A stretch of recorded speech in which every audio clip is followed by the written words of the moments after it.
लोकसभा निवडणुकीच्या दुसऱ्या टप्प्यातील मतदानास सुरुवात झाली असून त्यानंतरही भाजपनं गेल्या निवडणुकीत जिंकलेल्या सर्व जागांवर उमेदवार जाहीर केले आहेत.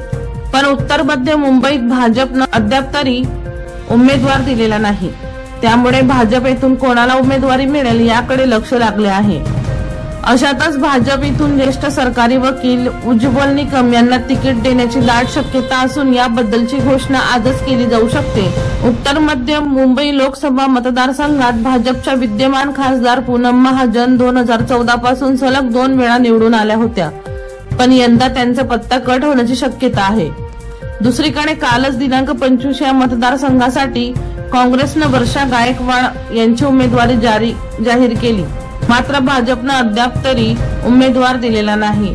उत्तर मध्य लोकसभा मतदारसंघासाठी भाजपकडून मुंबई भाजप अध्यक्ष आशिष शेलार, अभिनेता सचिन खेडेकर यांची नावं चर्चेत होती. परंतु आता उज्ज्वल निकम यांना तिकीट देण्याचा दाट शक्यता असून भाजपनं 8 ते 10 दिवसांपूर्वी निकम यांच्याशी संपर्क साधला होता. वर्षा लोहार यांचा खास रिपोर्ट V1 लाईव्ह जळगाव.